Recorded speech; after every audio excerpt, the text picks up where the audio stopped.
കാലടിയിലെ RSS ആക്രമണത്തിൽ പരുക്കേറ്റ DYFI പ്രവർത്തകർ മെഡിക്കൽ കോളേജ് ആശുപത്രിയിൽ ചികിത്സയിൽ. തിരുവനന്തപുരം കാലടി സൗത്തിലാണ് സംഭവം. ഡിവൈഎഫ്ഐ പ്രവർത്തകരായ ഗോകുൽ, നിതീഷ് എന്നിവർക്ക് ആക്രമണത്തിൽ ഗുരുതരമായി പരുക്കേറ്റു. നൃപൻ ചക്രവർത്തി കൂടുതൽ വിവരങ്ങളുമായി ചേരുന്നു. നൃപൻ, ഈ പരുക്കേറ്റവരുടെ നില എങ്ങനെയാണ്? ഇന്നലെ വൈകിട്ടാണ് കാലടിയിൽ ഡിവൈഎഫ്ഐ പ്രവർത്തകർക്ക് നേരെ RSS ഗുണ്ട ആക്രമണം ഉണ്ടായത്. അവിടെ കാലടിയിലെ ശ്രീ മഹാദേവ ക്ഷേത്രത്തിന്റെ ഉത്സവവുമായി ബന്ധപ്പെട്ട് അവിടുത്തെ സ്കൂൾ വിദ്യാർത്ഥികളായിട്ടുള്ള പ്രായപൂർത്തിയാകാത്ത 18 വയസ്സിന് താഴെയുള്ള വിദ്യാർത്ഥികളെ RSS പ്രവർത്തകർ മർദ്ദിക്കുന്ന സ്ഥിതിയുണ്ടായി.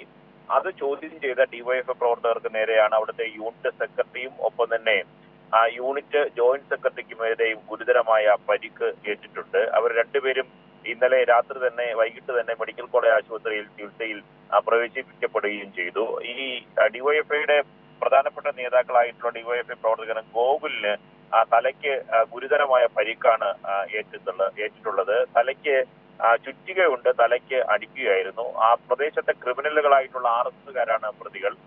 ഒരു തരത്തിലുള്ള പ്രകോപനവുമില്ലാതെ ക്ഷേത്ര ഉത്സവത്തിൽ വിദ്യാർത്ഥികളെ മർദ്ദിച്ച് ചോദ്യം ചെയ്ത RSS പ്രവർത്തകരെ പതിയിരുന്ന് ബൈക്കിലെത്തിയ ഡിവൈഎഫ്ഐ പ്രവർത്തകരെ പതിയിരുന്ന് RSS ഗുണ്ടകൾ ആക്രമിക്കുകയായിരുന്നു.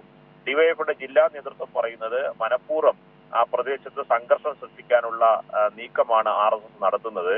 ആ ക്ഷേത്ര ഉത്സവവുമായി ബന്ധപ്പെട്ട് ഈ വിദ്യാർത്ഥികളെ മർദ്ദിക്കുന്നു, അത് എന്തിനാണ് എന്ന് ചോദ്യം ചെയ്യുക മാത്രമാണ് ഡിവൈഎഫ്ഐ പ്രവർത്തകർ ചെയ്തത്. അതിനുവേണ്ടി